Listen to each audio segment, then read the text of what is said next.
በነገራችን ላይ እኛ ሃይማኖታችንን የምናስተምርበት መጽሐፍ የመጀመሪያው ይሄ ነው። የሃይማኖታችን መሰረት ገድላት፣ ታምራት፣ የታምራት መጻሕፍት ምንድናቸው? የጸሎት፣ የበረከት፣ የቃል ኪዳን መጽሐፎች ናቸው። የሃይማኖት መከራከሪያ ግን አይደሉም። ጉባኤ ቢቆም ቢነገር በዚህ ቅዱስ መጽሐፍ ነው ቤተክርስቲያን እምዳኘው።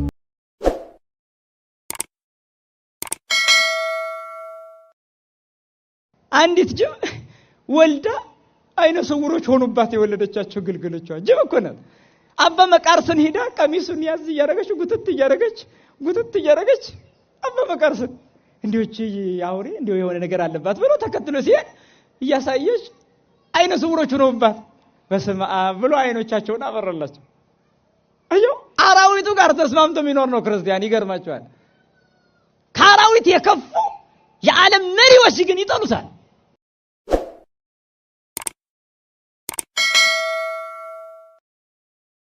ኦርቶዶክሳውያን አባቶቻችን ትምህርት እንዲህ ይላል፣ በበደሉ ላይ ድፍረትንና ሽንገላን ቢጨምር ይላል። ሽንገላን ቢጨምር ማለት በድሎ አልበደልኩም ቢል ማለታቸው ነው። ከዛች ኃጢአት መጠበቅ አይድንም፣ እርሷን በሚመስል ኃጢአት ከመውደቅ አይችልም ይላሉ።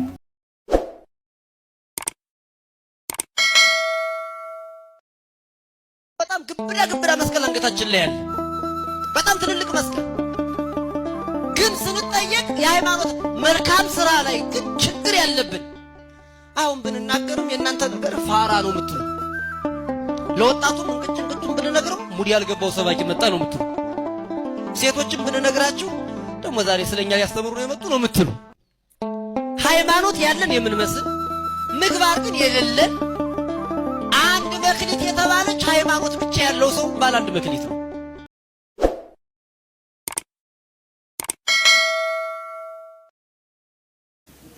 በክርስትና አነቃቂ ንግግር የሚባል ትምህርት የለም። ምንድነው የሚጨመረው? እንግዲህ አነቃቂ ንግግር፣ አነሳሽ ንግግር፣ ራዕይ ቪዥን ነገር የሚሰጥ በራስ መተማመን፣ ውሳኔ ሰጭነት፣ ኃላፊነት ምናምን የሚባሉ ይሄ የጠፍቶ ነው እዛ የተሄደው ነው። ሰው ከሃይማኖታዊ ትምህርትና ከመንፈሳዊ ሕይወት ሲርቅ ነው ባዶነት ተሰምቶት በቃ ንግግር አዳማጭ የሚሆነው። ወደ ኋላ መመለስ ነው። በነገራችን ላይ ይሄን ግሪኮች ስንት ገና ከዘመነ ሥጋዌ ቀደም ብለው አልፈውታል። ግሪክ ብዙ ጊዜ በንግግር ነበር የምትታወቀው። የጥንቱ ፍልስፍና ኋላ ነው ወደ ሳይንስ የመጣው እንጂ የመጀመሪያው አካባቢ በግሪክ ንግግር ነበረ። የንግግር ክህሎት በጣም ጥሩ አድርጎ አጣፍጦ ሰውን አፍ አስከፍቶ መናገር ነበር በግሪክ። ከዛ በኋላ ቅዱስ ጳውሎስ የኔ ልብ እንደዚህ ያንተ ልብ እንደዛ ዘመን ይቆጠራል ፍቅርህ እንደበዛ። ብዙ ሰዎች ከኛ ቤተክርስቲያን ወጥተው ቸርች የሚመሰርቱት ምን የሚሉት እውነት እንዳይመስላችሁ ተገልጦላቸው አይደለም፣ አኩርፈው ነው። ወይ አንድ ቄስ አብሽቋቸው ነው፣ ወይ አንድ መነኩሴ አብሽቆታል፣ ወይ አንድ ጳጳስ አብሽቆታል፣ ወይም አንድ ሰው መዝሙር ከልክሎታል፣ ወይ አንድ ሰው አሰብክም ብሎታል። የኩርፊያ መወጫ ነው የሚያደርጉት። ስለዚህ ጌታዬ ከቤተ ክርስቲያን ውስጥ ችግር ገጠመኝ አንድ ጳጳስ እንዲያደርጉ አንድ መነኩሴ ለምን መላው ጳጳስ አይበድሉም? ይሄ ማስረጃ ሊሆን አይችልም። የጸናውን ምን በሉ ነው የጸናውን ክርስቶስን እያየህሩት ፓትርያርኩ ሌባ ሆኑ ምን ሆኑ ማለት መልስ አይደለም። ክርስቶስን ማየት ይቻላል ነው። የኛ ፓትርያርክ ሌባ አይደለም። እሺ የእውነቴን ነው። በአባትነታቸው አናፍርባቸው። የሚያስመኩን አባት ናቸው እንጂ እንደው ከቃሉ ጋር ናቸው። እግዚአብሔር ከሁላችን ጋር ይሁን። ሶስተኛ የጸናውን ያሰቡ 5 ሴቶችን ልንገራችሁ። አንደኛ ገሊት አይደለም፣ 5 ሴቶች በአንድ ላይ ናቸው። 5 ሴት ሲተረክ ልናድር ነው እንዴ እንዳትሉ ማለት ነው። ብትሉኝም አልተርክም። መሪያቸው ጤቀላ ትባላለች እና ሌሎች 4 ሴቶች ናቸው። ታሪካቸውን የምታገኙት የጥር 30 ስንክሳር ላይ ታገኙታላችሁ። እነዚህ ሴቶች አባታቸው ወይም መምህረ ንስሐቸው ካህኑ ቀሲስ ፎላ ይባላል እና በዘመኑ የነበረው ሰው ይሄ ሰውዬ ሌባ ቄስ ነው። ቀሲስ ፎላ በአመፅ ገንዘብ የሚሰበስብ ሰው ነው። በአመፅ ገንዘብ ሰብስቦ አከማችቶ ለንጉሱ ደረሰው። ሂዱና ውረሱበት ሌባ ቄስ ብሎ አስወረሰበት። ቄስ ቤተ ክርስቲያንን ትቶ ገንዘብ መሰብሰብ ከፈለግ መወረሱ አይቀርም። የእውነት ይልኩ ነው በነገራቸው። ቅዱስ ጴጥሮስ አንድ ቀን እርሙን እኮ አሳ ሊያጠምድዶ ባዶውን ነው ዙሮ ሲነጋ እና እንደው የኔታ ሊቀ ሊቃውንት ዕዝራ ምን ይላሉ መሰላችሁ? እንደው ቅዱስ ጴጥሮስ ጌታ ሲመጣ ማልዳ ምንድነው ያለው ለጌታ? ስንለፋ አድረን አንድ ማሳ ምን አላልንም አላገኘንም እና ቄስ ሲነግድ ድሮም አያምርበትም ይላሉ። የኔታ ሲተረጉሙት ይሄ ድሮም ቄስ ቢነግድ አያምርበትምና ጴጥሮስ ምን ብሎ መጣ? ባዶ መረቡን መጣ። የቄስ ንግዱ ማን ነበረ? ክርስቶስ ነበር። አዎ እግዚአብሔር ክርስቶስን ሲያገኝ ግን ምን መጣለት? አሳ አገኘ ነው። ቄስ ክርስቶስን ይነግዳል እንጂ አሳ አይነግድም አሉ። ገንዘብ ከሰበሰበ የክርስቲያን ሰው ገንዘብ ዓላማ ሆኖ ካገለገለ ይከስራል፣ ይወረሳል። ሲወረስበት እነዚህን ሴቶች መጣና እነዚህን ደናግል እሱ ነው ያስተማራቸው ቀሲስ ፎላ። እነዚህን ደናግል ሴቶች መጣና የንጉሱ ቢትወደድ መጥቶ ሃይማኖታችሁን ካዱ አላቸው። እኛ አንክድም አሉ። ሄደና ቀሲስ ፎላን ገንዘብህን እንድመልስልህ ከፈለክ እነዚህን ሴቶች ሃይማኖታችሁን ካዱ፣ ለጣዖት ስገዱ ብለህ ስበካቸዋል። ሄደና ሃይማኖታችሁን ካዱ አላቸው። ገንዘቡ እንዲመለስለት ለብር ብለው መልእክት ከሌላ ከነማን እንደሚቀበሉት አይታወቅም። የሚመጡ ቄሶች ዛሬም አሉን። እግዚአብሔር የተመሰገነ መጥተው ገንዘብ ውሻ በበላበት ምን ይላል የሚል የኢትዮጵያ ሰው ይጮሃል። የበልተው ተቀብለው በእውነቱ እንዲህ ነው እንዲያ ነው የሚሉ ቃሉን ላለማለት እንዲህ ነው እንዲያ ነው እያሉ እንደ ሜሞሪ እየተጫኑ የሚጮሁ እየመጡ የሚጮሁ ሞልተውናል። ዛሬም ቢሆን ከላይ እስከታች ነው ያልኩት። ምን አላልኩ አሉን ሰዎች ሞልተውናል። እንዲህ ያሉ ሰዎች አሉ። ምን አሉ እንዴ? ስታስተምረን የነበርክ እንዲህ አልክ እንዴ? በልቶ እኛስ ክርስቶስን እንከተላለን። መጨረሻ ላይ ሄደ፣ ታዘበው ንጉሱ። በል ክርስቶስን ካድና ደም ጠጣ፣ ለጣዖት የተሰዋውን በግ ጠጣ፣ ያደረ የበከተ ምግብ ብላለው። የጣዖቱን መስዋዕት በላ። መጨረሻ ላይ እነዚህን አስተምረህ ጥሩ ክርስቲያን ያደረካቸውን ሴቶች በሰይፍ ግደላቸውና ገንዘብን እመልስልሃለሁ አለ። ሊገላቸው ሰይፍ ይዞ ሄደ። አንተ ነፍሰ ገዳይ የክርስቶስን ስጋ ለኛ ባቆረብክበት እጅህ፣ የክርስቶስን ደም ለኛ ባቆረብክበት እጅህ የኛን ደም ልታፈስ መጣህነ? ላንተ ይብላኝ እንጂ እኛስ ክርስቶስን እንከተላለን ብለው አንገታቸውን ተቆርጠው ሰማዕት ሆኑ። አክሊል ተቀበሉበት። ተቀብለው ሲጨርሱ ምን ቢሆን ጥሩ ነው መሰላችሁ? ንጉሱ አንተ ለልጆች ያልሆንክ ለማንም አትሆንም ብሎ እሱንም ገደለ። ምን አጣ መሰላችሁ? ገንዘቡንም ሃይማኖቱንም ክብሩንም አጣ። እነዚያ ሴቶች ግን የጸናውን ማንን አሰቡ? ያስተማራቸው፣ የመከራቸው፣ ወንጌል የነገራቸው፣ ያቆረባቸው ቄስ ደማቸውን ሊያፈስ ሲመጣ ክርስቶስን አስበው አክሊል ተቀበሉ። የጸናውን አስቡ። ወስብሐት ለእግዚአብሔር። ይቆያል። በክርስትና አነቃቂ ንግግር የሚባል ትምህርት የለም። ምንድን ነው የሚጨመረው? እንግዲህ አነቃቂ ንግግር፣ አነሳሽ ንግግር፣ ራዕይ ቪዥን ነገር የሚሰጥ በራስ መተማመን፣ ውሳኔ ሰጭነት፣ ኃላፊነት ምናምን የሚባሉ ይሄ የጠፍቶ ነው እዛ የተሄደው ነው።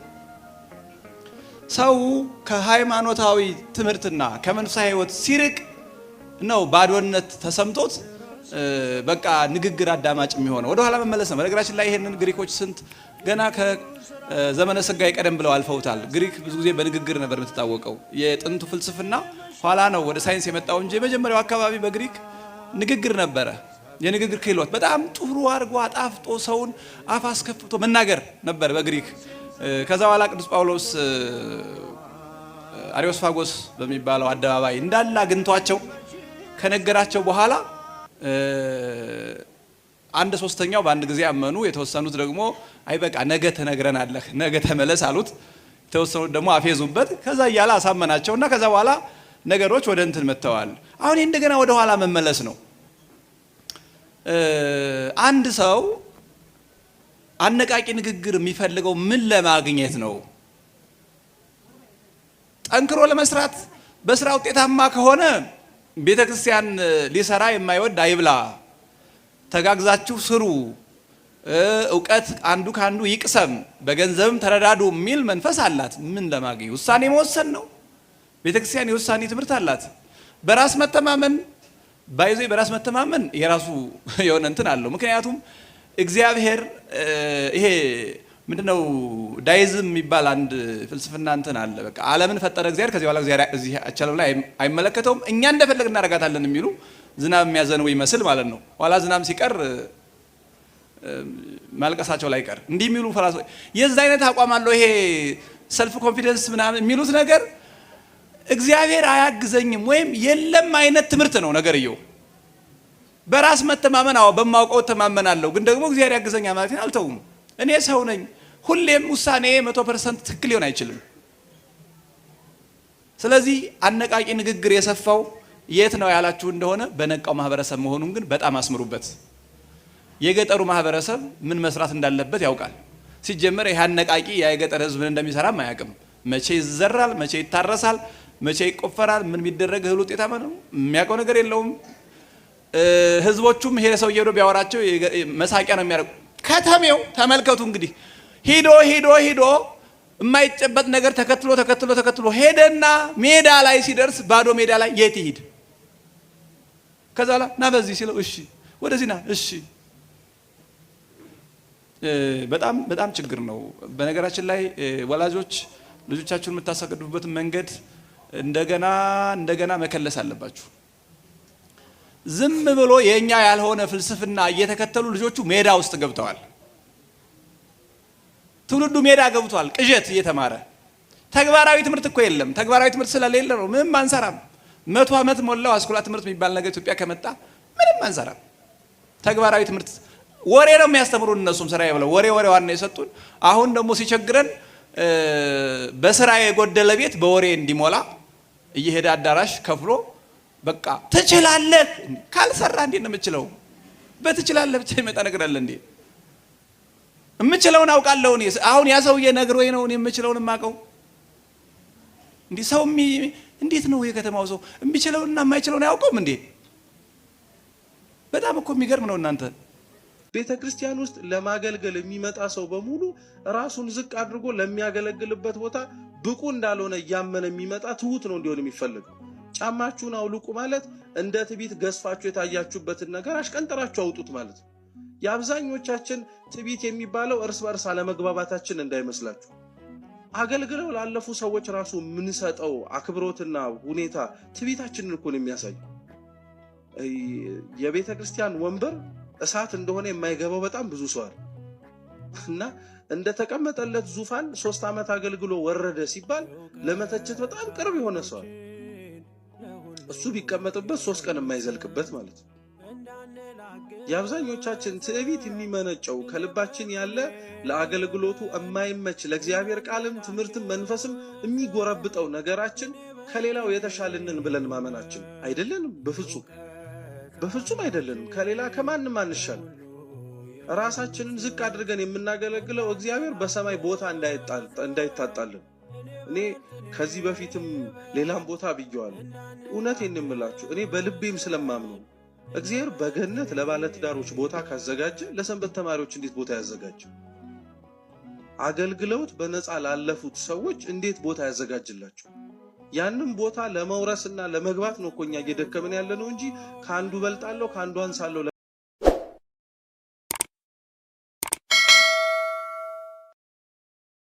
ኦርቶዶክሳውያን አባቶቻችን ትምህርት እንዲህ ይላል፣ በበደሉ ላይ ድፍረትንና ሽንገላን ቢጨምር ይላል። ሽንገላን ቢጨምር ማለት በድሎ አልበደልኩም ቢል ማለታቸው ነው። ከዛች ኃጢአት መጠበቅ አይድንም፣ እርሷን በሚመስል ኃጢአት ከመውደቅ አይችልም ይላሉ። እደግመዋለሁ። በበደሉ ላይ አንድ ሰው በበደሉ ላይ ድፍረትንና ሽንገላን ቢጨምር ኃጢአት ሰርቶ አልሰራውም ብሎ ራሱን ቢያጸድቅ ምን ይላሉ? ከዛች ኃጢአት መጠበቅ አይችልም። ከኃጢአት መጠበቅ አይችልም። ምክንያቱስ በበደሉ ላይ ንስሐ ሳይገባ ጭራሽ አልበደልኩም ባይ ሆኗል። ከኃጢአት መጠበቅ አይችልም። ከሚመጣው ኃጢአትም አይድንም። ላለመድገም ከፈለጋችሁ ንስሐ እንግባ። ምክንያቱም ንስሐ ስንገባ ረድኤተ እግዚአብሔር ይቀርበናል። የንስሐ አባታችን ይጸልይልናል። ቀኖናው ኃይለ እግዚአብሔርን ያቀርብልናል። መንፈስ ቅዱስም ይረዳናል። እንደገና እንቆማለን፣ እንደገና እንበረታለን፣ እንደገና እንነሳለን። አንዲት ጅብ ወልዳ አይነ ስውሮች ሆኑባት የወለደቻቸው ግልገሎቿ ጅብ እኮ ናት።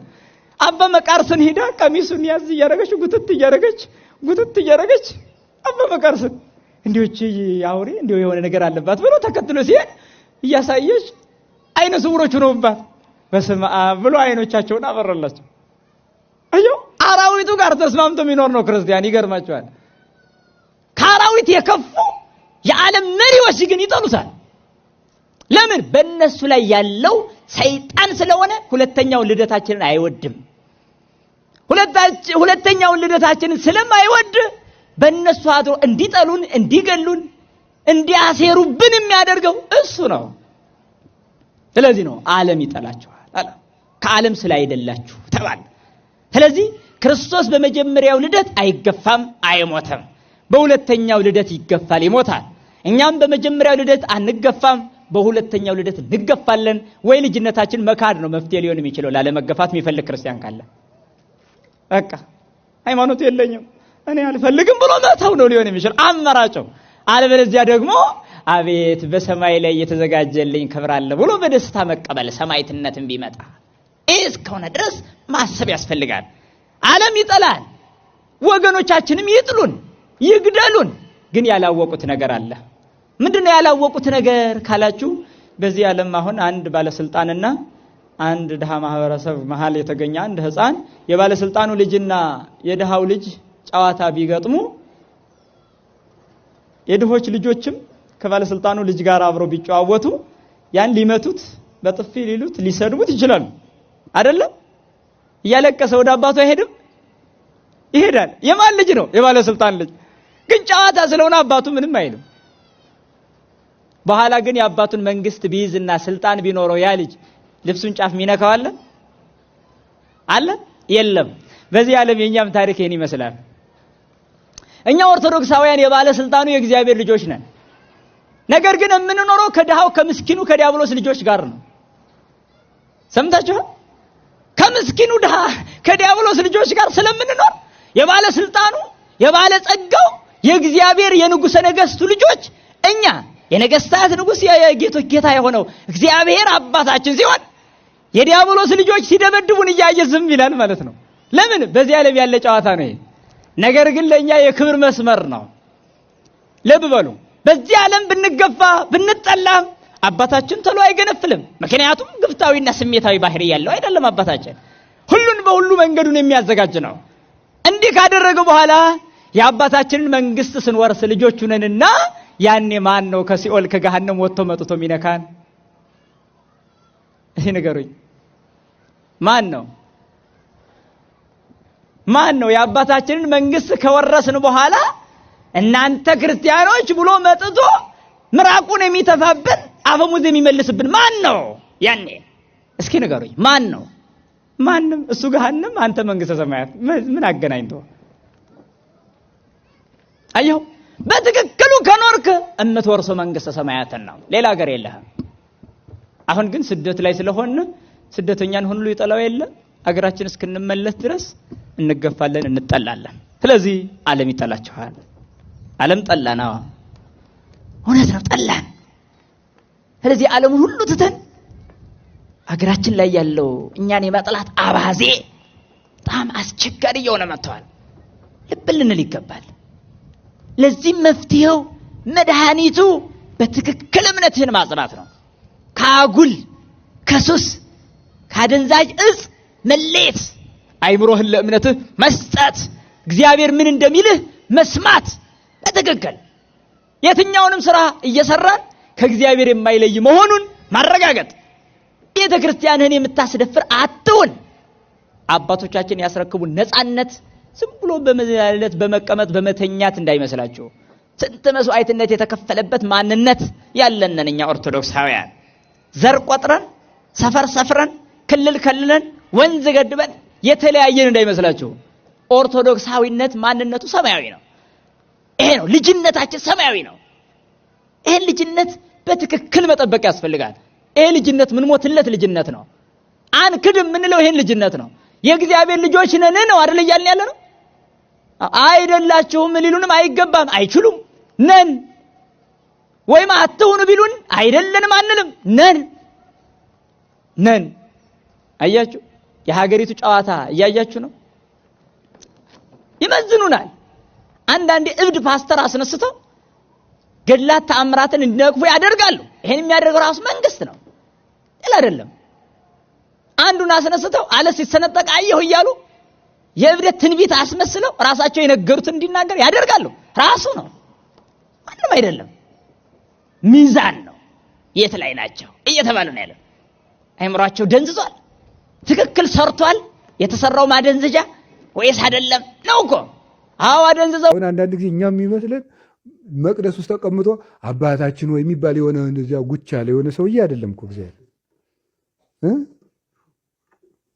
አሃዱ ብሎ ቀድሶ ብሎ በልጤና ይስጥልኝ እግዚአብሔር ደነዋል ብሎ ከዚህ በኋላ ወደ ዝርፊያ እግዚአብሔር መቅደስ ውስጥ አስቀምጠ ነው የምንመጣው። ዳጎን ነው እንዴ ነው ነገሩ እንጂ ቤል ነው እሱ። እዚያው ቁጭ ብሎ እዚያች እየሄድን ብቻ እያልን የምንመጣው ማለት ነው። ክርስቶስ ማለት የትም የሚኖር ህይወታችን ነው። ስለዚህ ለማንኛውም ሰው የምናደርገው ለክርስቶስ ማድረግ ነው። ክብር እንዲሰማችሁ እኮ ነው። ይሄንን መጠኑ ይረዳችኋል።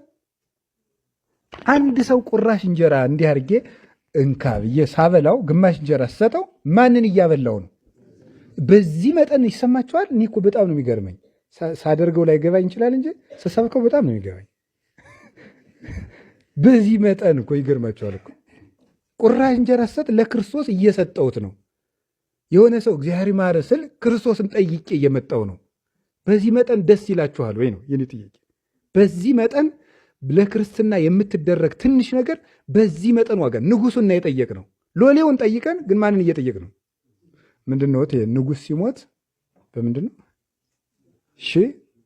የንጉስ ልጅ ሲሞት 2000 ይባላል አይደል? ምን ማለት ነው? ንጉሱ ከሞተ በኋላ ምን የሚያመጣው ነገር የለም። የንጉሱ ልጅ ሲሞት ግን ማን አለ? እና ስለዚህ ይሄ ነው። ክርስቶስ ግን እንዲህ ያለ የሚያስፈራራ የሚያስጨንቅ ሳይሆን ክብር። አሁን ሴቶች ለባሎቻቸው ምን ይበሉ ይላል? በሉ ንገሩ እንጂ ታዘዙ። ስትታዘዙ ለማን እንደምትታዘዙ ይላል። እንዲህ ይገርመኛል። አንድ ሴት ለባሏ ስትታዘዝ ከባሏ ምን ታፍሳለች? ወረታ። አቤት እንዴት ያለች ሚስት አግኝቼ ይላታል። በዚያው ደግሞ አብሯት ለሚኖር ችግሯን ለሚያቃልልላት ክብደት ለሚያቀልላት ብቸኝነት አንድ ገድል ነውና ነው አይደል የሚለው መጽሐፍ። አንዱ መከራ ብቸኝነት ነው። ብቸኝነትን የሚያርቅላት የብቸኝነትን ሸክም ለማራቅ ነው ሰው የሚያገባው። አንዱ ሰው አይገባውም እንጂ ብቸኝነትን ለማራቅ አግብቶ እዚያ ወገን ጥሎ ብቸኝነት ይፈጥራል። ሰው እኮ ሳይገባው ነው ብዙ ነገር የሚያደርገው። ጋብቻ የሚመሰረተው ብቸኝነትን ለማራቅ ነው። ስለዚህ ሚስትን ብቻዋን ባልን ብቻውን መተው የለበትም እና ብቸኝነትን ያንን የሚያርቅላትን ስትታመም የሚያስታምማትን የሚያበላትን የሚያጠጣትን ባሏን ስታገለግል ከሱ ፍቅር እያፈሰች እንደገና ደግሞ ማንን እንደመታዘዝ ይቆጠርላታል። ታዲያ ክርስትና ትርፍ አይደለም እንዴ? በጣም ትርፍ እኮ ነው በእውነቱ ማለት። በጣም የገረመኝ ደግሞ ለጠማሞች እንኳ ቢሆን ታዘዟል። ለጠማሞች ራሱ ስታገለግሉ ማን እንደምታገለግሉ ቁጠሩት ነው ያለ። አቤት ለክርስቶስ ወለጠዋይኒ ለጠማማም ቢሆን ስታገለግል ለክርስቶስ እንደምትታዘዝ ቁጠረው። ለጠማማ ራሱ ለጥመቱ አላለም። ለምንድን ነው ያለው? ለጠማማው ሰውዬ ነው። ለጥመቱ አትታዘዝም። ለጠማማ ሰውዬም ቢሆን ራሱ ብትታዘዝ ክርስቶስ እንደምትታዘዝ ቁጠሩት። ተገዙ። አዎ ለዋኖቻችሁ ለመምህሮቻችሁ ተገዙላቸው። ዕብራውያን ምዕራፍ 13 ቁጥር 17 ላይ ተገዙላቸው። ወተኮነኑ ሎሙ ለመምህሮቻችሁ ተገዙ። ብሎ ነግሮና ቅዱስ ጳውሎስ። ይህም ሁሉ ስናደርግ ለማን ውለታውን ከማን ነው መጠበቅ ያለብን? በነገር እንጂ ታዲያ ደስ ብሎን ማድረግ ነው ያለብን። እኔ እውነቴን ነው። እግዚአብሔር ለቅዱሳን ያገለገላችሁትን አገልግሎት ይረሳ ዘንድ ምን አይደለም አመፀኛ። ምክንያቱም ቀጥታ ውለታው ለማን ስለሆነ? አቤት ለእግዚአብሔር ስለሆነ። እና እንግዲህ ቅዱስ ቂርቆስን ስናገለግል፣ ቅዱስ ያሬድን ስናገለግል፣ አቡነ ሰላማን ስናገለግል፣ ከዚያ ደግሞ እመቤታችን ስናገለግል፣ ቅዱሳን አባቶቻችን ሁሉ ስናገለግል ክርስቶስን ነው የምናገለግለው። ዛሬም በቅድስት አርሴማ ስም ጸሎት ቢጸለይ፣ በእመቤታችን ስም ቁስቋም ናት ብለን ቅዳሴ ብንቀድስ የምናገለግለው ክርስቶስን ነው። የቆረብነውም የእሱን ስጋ ነው፣ የእሱን ደም ነው። የአርሴማን የገሌን አይደለም። እግዚአብሔርን ለማመስገን ምክንያት የሚሆኑና የእግዚአብሔር መገናኛዎች ናቸው እነዚህ። ከክርስቶስ እንድንደርስ የሚረዱን እጃችን እየጎተቱ ልክ እንደው ጠፍቶ የተገኘን ሕፃን ልጅ ቤቱን እንደማያውቀው ገና ትንሽ ልጅ እጁን ይዘን ከእናቱ ከአባቱ እንደምናደርሰው ስንጠፋ ወደ እረኛችን ክርስቶስ እጃችን ይዘው የሚያደርሱ እንደ ጎረቤት ናቸው፣ መልካም ጎረቤቶች ናቸው። ሉቃስ 15 ላይ ንጉሱ ልጁ ጠፍቶ ሲገኝ ምኑን ጠራ ነው የሚለው? ጎረቤቱን ጠራ አይደለም የሚለው? ጎረቤቶችን ጠርቶ ኑ ልጄ ተገኝቷል፣ ደስ ይበለን፣ ኑ ብሉ ጠጡ ነው ያለ። እነዚህ መልካም ጎረቤቶች ናቸው። የጠፉ ልጆችን ይዘው እጃቸውን ወደ ክርስቶስ የሚወስዱ ናቸው። በዚያውም ወንድማማችነት እርስ በርስ ከመጥቀሙ በላይ ለክርስቶስ ውለታ ነው። ልጅ ያልኳችሁ ነው።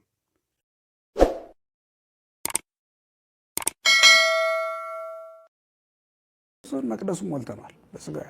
በስጋ ዘመዶቻችን ሞልተነዋል። የስጋ ዘመድ የሌለው እኮ አሁን ለመቀጠርም እየተቸገረ ነው አይደል? ለመቅረብ እንኳን በመስዋዕቱን ለማገልገል እንዴ ክርስቶስን ለማገልገል ፈጣሪን እንዴት ዘመድ ከሌለህ ልባል እችላለሁ? እውነት ለመናገር ጌታዬን ለማገልገል እንዴት በጉቦ ገባለሁ? ገንዘብ ከፍዬ እንዴት እገባለሁ? ይሄ እኮ በእንስሳ በላም በበሬ ቤተ መቅደሱ መሙላት ማለት ያደለ እንዴ? በተገዛ ላም በተገዛ በሬ ሞላ ነው እኮ መቅደሱ። ከዚያ በኋላ መጥቶ ምን ይሆናል? ጉቦ ከፍሎ ገብቶ ጉቦ ተቀባይ አይደል የሚሆነው? በዘረኝነት ገብቶ ዘረኛ አይደል የሚሆነው? ሌላ ምን ሊሆን ይችላል? ወገኖች እንዲህ እኮ አይደለም። የእግዚአብሔር መቅደስ አይቀለድበትም። በመቅደሱ ከቀለድን እግዚአብሔር በሕይወታችን የሚጫወቱብን አጋንንትን ያሰለጥንብናል። አትጠራጠሩ። በመቅደሱ ኃጢአት ከነገሰች በሰው ልጆች ላይ መከራ ይነግስባቸዋል። በመቅደሱ ግፍ ከነገሰ ግፍ ከታየ እግዚአብሔር ዓለምን የግፍ መድረክ ያደርጋታል። ተዋናያኖቹ በጠቅላላ ትራጀዲ ነው የሚጫወቱት ተውኔት በጠቅላላ። ስለዚህ የእግዚአብሔር ቤተሰቦች እግዚአብሔር የሚፈልገው ምንድን ነው ካላችሁኝ፣ ከቤተ መቅደስ ውስጥ ላሙን፣ በሬውን፣ ጊደሩን፣ ርግቡን እንድናስወጣና በክርስቶስ ሁላችንም እንድንሆን ይፈልጋል ማለት ነው። የመንፈስ አምልኮት እንድናቀርብለት። ምክንያቱም በወንጌል ምን ተብሏል? በዮሐንስ ወንጌል ምዕራፍ 4 ላይ አምላካችን ኢየሱስ ክርስቶስ በመንፈስ የምትሰግዱበት ዘመን ይመጣል አላለንም እንዴ? በመንፈስ እንመላለስ። የቤተ መቅደስ ሹመት መንፈሳዊ ነው። በመንፈስ ነው ልንሾመው የሚገባ። የቤተ መቅደስ አገልግሎት መንፈሳዊ ነው። በመንፈስ ነው ልናገለግለው የሚገባ። ከስጋ ሀሳብ ከስጋ አሰራር ነፃ ይሆን። ስጋችን ማገልገያ ነው፣ እዛ ውስጥ ሌላ ነገር የለውም ማለት ነው። ስጋችን ልናገለግልበት መቆማችን በስጋ በአጸደ ስጋ ስለሆነ ቤተ መቅደሱ በአጸደ ስጋ እንድናገለግልበት የተፈቀደልን ስለሆነ ብቻ ነው የምንገባው እንጂ እውነት ለመናገር ይሄ መንፈሳዊ ቤት ነው እና መንፈሳዊ ስራ እንዲሰሩ ነው የታዘዙ። በመጨረሻ ግን ምን ሊላቸው ፈልጎ ነው? አሁን ጌታ ይህን ሁሉ ነገር ያደረገው ለምንድን ነው ከተባለ ከዚህ በኋላ የሚያመጣውን ለማምጣት ነው እንጂ እውነት ለመናገር አሁን እዚህ ቤተ መቅደስ ውስጥ ክርስቶስ መስዋዕቱ ነው የሚቀርብ ይመስላችኋል? በአሮጌው መቅደስ ውስጥ እኮ ክርስቶስ መስዋዕቱ ነው አልቀረበም። ቀራኔው ላይ ነው እንደምታውቁት መስዋዕቱ ነው የቀረበው። አሁን እሱ ሊቀ ካህናት ሆኖ እዚህ የሚሾም ይመስላችኋል? እንደዛ አይደለም። የእሱ ሊቀ ካህናትነት የተገለጠው በቀራኔው ላይ ነው፣ መስቀል ላይ ያየን ነው የተገለጠው እና እዚህ ላይ አይደለም። በጎች ላሞች በታረዱበት በተሰዉበት ቦታ ላይ አይደለም፣ እዚህ ቦታ ላይ አይደለም ይቆም። ግን ለምንድን ነው ታዲያ እንደዛ ከሆነ ለምን አልተዋቸውም? ይህን ንቆ ለምን አልተውም? እንዳልተወለደበት ሁሉ አሁንም ሲያስተምር ለምን ንግዱን አልተወላቸውም? የንግድ ቤት እንዲያደርጉ ዝም ብሎ አልተወላቸውም ከተባለ እሱ አይደለም ዋናው ዓላማው። ከዚህ በኋላ የሚጠይቁትን እንዲጠይቁት ነው። ይሄንን ስታደርግ ምን ምልክት ታሳየናለህ አሉት ይላል። ሁለት ነገር፣ አንደኛው ደቀ መዛሙርቱ የቤተ ቅናት አቃጠለኝ የሚለው ትንቢት መፈጸሙን አረጋግጠውበታል በዚህ ቃል። ሁለተኛ ደግሞ ምን ምልክት ታሳየናለህ የሚል ጥያቄ አይሁድ ጠይቀውታል እና ሚለውም ብሏቸዋል። ምንድን ነው ያላቸው? ንስትዎ ለዝንቱ ቤተ መቅደስ ወበሰሉ ስለት አነሶ፣ ይህን ቤተ መቅደስ አፍርሱት በሶስተኛው ቀን መልሼ እሰራዋለሁ። ክርስቶስ ሐናፄ መቅደስ መሆኑ የተረጋገጠው ወይም ቤተ መቅደስ ሊሰራ የመጣ መሆኑን በግልጽ የተናገረው በዚህ ዕለት ነው። ይችን መናገር ስለፈለገ ነው። በአይሁድ መካከል ይህን ቤተ መቅደስ አፍርሱት በሶስተኛው ቀን እሰራዋለሁ። ቤተ መቅደስ የተባለ ሰውነቱ ነው። በሶስተኛው ቀን እሰራዋለሁ ማለት በሶስተኛው ቀን አነሳዋለሁ ማለት ነው። ወንጌላዊ ራሱ ተርጉሞታል። ወውቱሰ የሚለውን በእንተ ቤተ ሥጋሁ አይደል የሚለው፣ እሱስ ቤተ መቅደስ ስለተባለ ሰውነቱ ይነግራቸው ነበር ተብሎ ነው የተጻፈውና ቤተ መቅደስ ስለተባለች ሰውነቱ፣ ቤተ መቅደስ ስለተባለች ሰውነታችን እየተናገረ ነበር። ክርስትና የሰከነ መንፈሳዊ ሰብዕና ነው። እርግጥ ያለ ማንነት በማዳመጥ የተሞላ ማርያማዊ መንፈሳዊ መሻት፣ እንደ ማርያም ያለ አርምሞን ገንዘብ አርምሞ ነው ክርስትና። ናጥሪ እንከ አርምሞ ወይ ውሃተ ከመ ማርያም ይላል። እስመ ወደሳ እግዚ በወንጌል ማርያም ሳሬት መክፈል ተሰናየ ዘኢያይድዋ። እንደ ማርያም ያለ አርምሞና ትዕግስትን ገንዘብ እናድርግ። ማርያምስ የማይቀሟትን በጎ ዕድልን መረጠች ብሎ ጌታ በወንጌል አመስግኗታል። የሚያስመሰግን ሰብዕና ረጋ ብሎ መስማት ነው። ራሳችንን ጻድቅ ካደረግን ኪሳራ ነው። ከበሮ መምታት ስለቻልን ገነት ገባን ማለት አይደለም። አሁን እነዚህ ካሜራማኖች እዚህ ጋር ተቀምጠዋል። ጠቅላላ ወንጌል ለመስማት የተዘጋጁ ካሉ አስተላላፊ ብቻ ከሆኑ ከሞባይሉና ከኢንተርኔቱ ያለሱ ናቸው፣ ግዑዛን ናቸው። በኔትወርክ ነው የሚሰሩት፣ የሉም ለመንግስተ ሰማያት የሉም። ለነሱም ያስፈልጋቸዋል፣ መስማት አለባቸው። የሚዘምሩት ልጆች ዘምረዋል። ወንጌል ለመስማት ጆሮአቸው በቃ እኔ ዘምሬ በቅቻለሁ ካሉ ማስተላለፍ ከዚህ ከማይኩ እኩል ናቸው። ማይኩ ነው የጮኸው፣ እነሱ አይደሉም። ከመኪና ያነሰ ማንነት ያላቸው ሰዎች አሉ። ገዳም ይሄዳሉ፣ የአዲስ አበባ ፍትፍት ተሸክመው ሲመለሱ መንገድ ላይ ዛፍ ስር ይበላሉ። ከዛ ገዳም የሚያገኙት ነገር የለም። አንዳንዶቹ ሲሄዱ ይጠማቸዋል። ገዳሙ ውስጥ ከሚደርሱ ሃይላንዱንም ውሃውንም ብስኩቱንም ኩኪሱንም እየበሉ ሲደርሱ ከበር ተሳልመው ይመለሳሉ። ደርሶ መልስ ነው። ከጎማው እኩል ናቸው። ጎማው እንኳን አቧራውን ይዞ ይመጣል። አንዳንድ ሰዎች አሉ ሰውነታቸው ተገኝቶ እግዚአብሔር ቤት ውስጥ ነፍሳቸው የሌለች። መድኃኔዓለም ልብ ይስጠን ለሁላችንም። ስለዚህ እግዚአብሔር ለሁላችንም ያስፈልጋል አያስፈልግም? ጽድቅ ማለት እግዚአብሔር ያስፈልገኛል ብሎ በእግዚአብሔር አሰራር ለማመን ራሱን ማዘጋጀት ነው። በጣም ግብዳ መስቀል አንገታችን ላይ ያለ በጣም ትልልቅ መስቀል ግን ስንጠየቅ የሃይማኖት መልካም ስራ ላይ ግን ችግር ያለብን አሁን ብንናገርም የእናንተ ነገር ፋራ ነው የምትሉ፣ ለወጣቱም እንቅጭን ብንነግረው ሙድ ያልገባው ሰባኪ መጣ ነው የምትሉ፣ ሴቶችም ብንነግራችሁ ደግሞ ዛሬ ስለኛ ሊያስተምሩ ነው የመጡ ነው የምትሉ፣ ሃይማኖት ያለን የምንመስል ምግባር ግን የሌለን አንድ መክሊት የተባለች ሃይማኖት ብቻ ያለው ሰው ባለ አንድ መክሊት ነው። ወዳጅ ሃይማኖት አለኝ ብቻ በማለት መሸለም አይቻልም። ምን ያስፈልጋል? ምግባር ያስፈልጋል። ዋናው እሱ ነው። ቀበረው አለ። ሃይማኖት በምግባር ካልተገለጠ፣ በስራ ካልተተረጎመ ሃይማኖት ንባብ ነው፣ ስራ ትርጓሜ ነው። ሃይማኖት በስራ ነው። አሁን ለምሳሌ እኛ የተዋህዶ ልጆች ነን። እውነት አስብ ንገሩኝ። ነን አይደለን? የተዋህዶ ልጆች ነን። ምናችን ነው ይሄ? ተዋህዶ ምናችን ናት? ምናችን ናት? ሃይማኖታችን። ተዋህዶ ሃይማኖታችን ናት ካልነ የተዋህዶ ሃይማኖት ደግሞ ምን ይጠይቃል? ማስቀደስ አይደል? ማስቀደስ ስለሚጠይቅ ምን ልንል መጣነ? ልናስቀድስ። ከዚያስ ማይሌት ልንቆም የማን ስራት ስለሆነ የተዋህዶ ግን ኦርቶዶክስ ነኝ እኔ ሃይማኖት እንዴት ናት ብሎ ተኝቶ ሚያድር እማያስቀድስ እማይመጸውት እማይዘክር እማይማር ወንጌል ማይሰማ ይሄ ባለ አንድ መክሊት ይባላል። በጣም ሊቃውንት አባቶቻችን ተርጉሞ ያስቀመጡትን ትቼ አሁን ለኔና ለእናንተ የሚሆነው ነው እየነገርኳችሁ ያለሁት።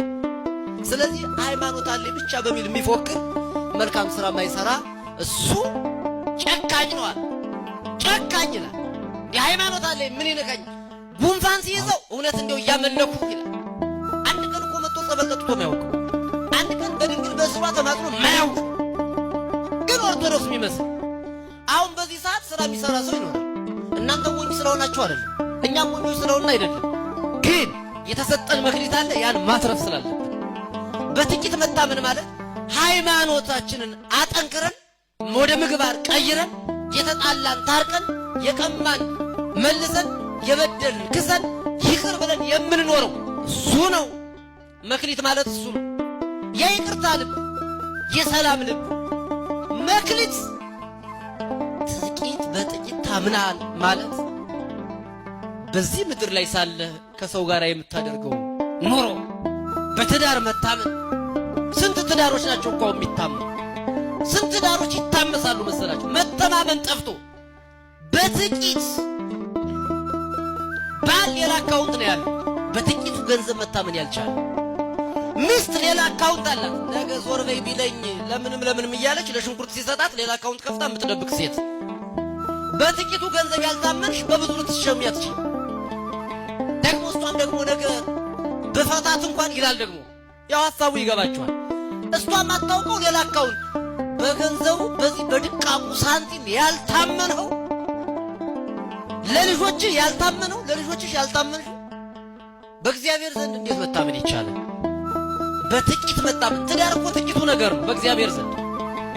ጥቂቱን ግን ትልቅ ማድረግ እንችላለን። ልጆችን ማሳደግ እኮ ጥቂቱ ነገር ነው። ጥቂቱን ግን ትልቅ እናደርገዋለን። የተሰጡን መክሊቶቻችን ናቸው። ልጆቻችን ሃይማኖታቸውን ጠንቅቀው አውቀው እንዲኖሩ ማድረግ ይህ መክሊት ነው። ይህን መጠቀም ያስፈልጋል። እግዚአብሔርን እንዲያውቁ ማድረግ፣ እኛ የምንጠቀምባቸው እንድንጠቀም ሃይማኖታችንን አውቀን ሃይማኖታቸውን አውቀው እንዲያድጉ ማድረግ። ልጆቻችን መክሊቶቻችን ናቸው። ስለ ክርስትና እናውቃለን፣ ግን ክርስትናው በእኛ ሕይወት ውስጥ የለም። ስለ ቤተ ክርስቲያን እናውቃለን፣ ግን ቤተ ክርስቲያን ከልባችን ርቃለች። መንፈሳዊነትን እናውቃለን፣ ቃሉን እናደምጣለን፣ ቃሉን እንማራለን። ወገኖቼ የተቸገርነው ትልቁ ችግራችን የምንሰማውን መኖር ነው። እኛ እንናገራለን፣ በሕይወት የለንም። እናንተ ትሰማላችሁ፣ በሕይወት የላችሁም። ከዚህ የተነሳ ክርስቲያን እየጠፋ ነው። ምን እየጠፋ ነው? ሰው ሞልቷል፣ ግን ክርስቲያን ነው የጠፋው።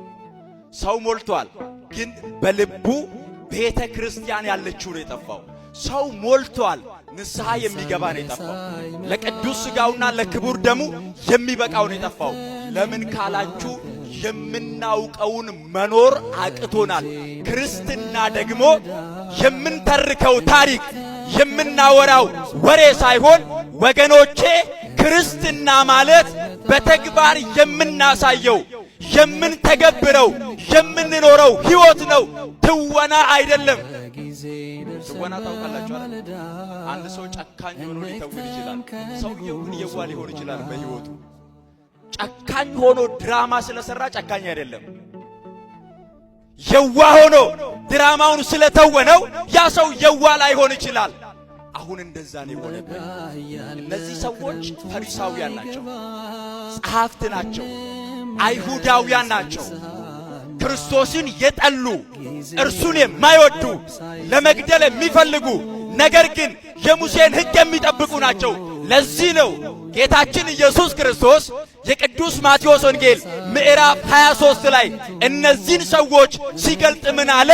ልስን መቃብሮች ናቸው አለ።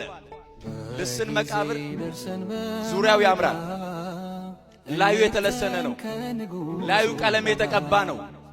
ምን ቢያምር ቀለም አይደለም ወርቅ ቢቀባ ውስጡ ግን ያለው አስከሬን ነው።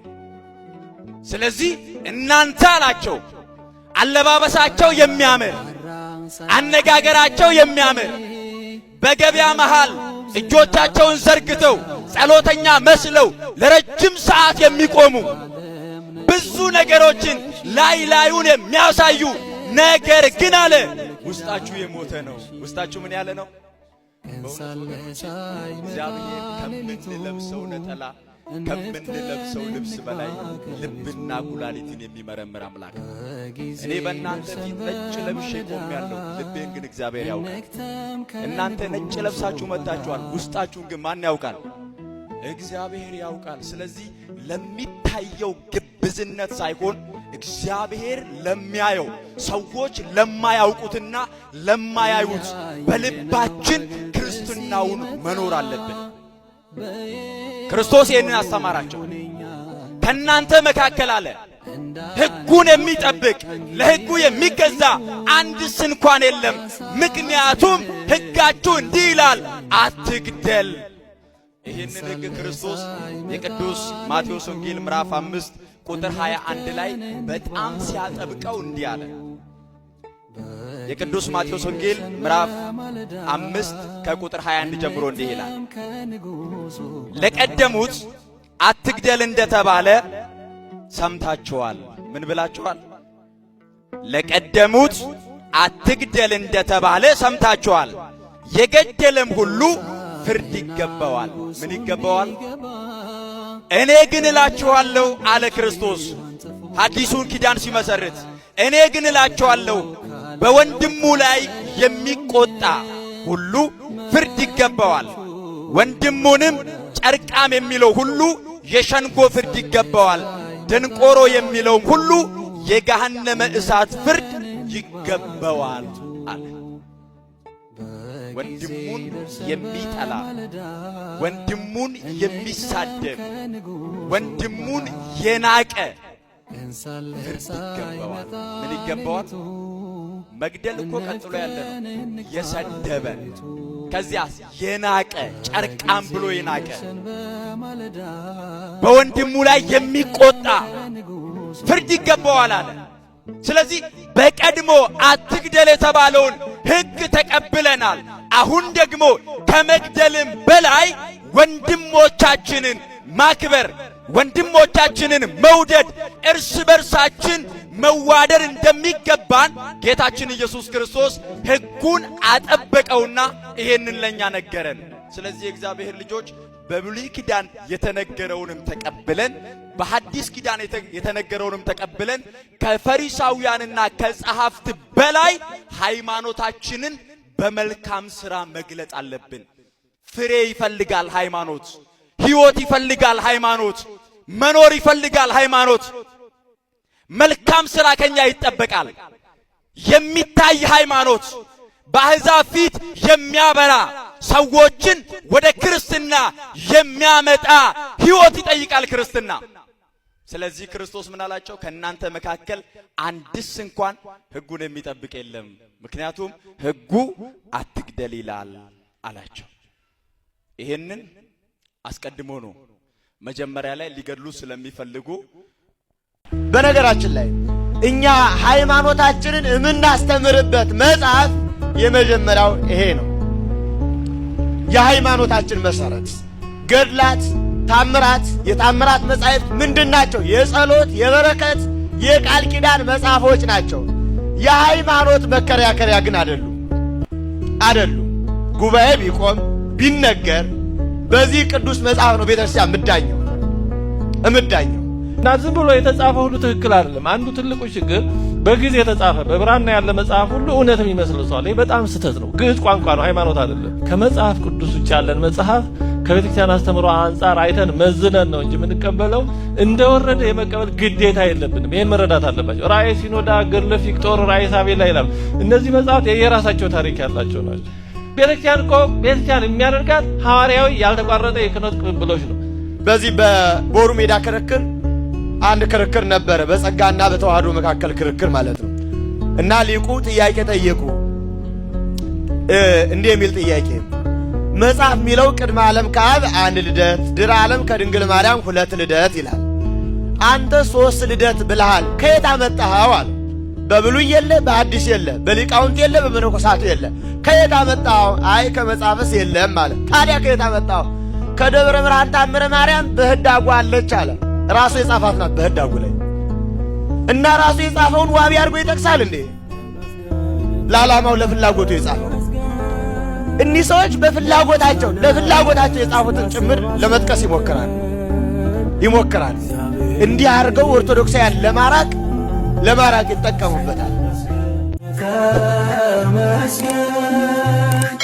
ለምስጋና ስላሰባሰብከን እግዚአብሔር ተመስገን።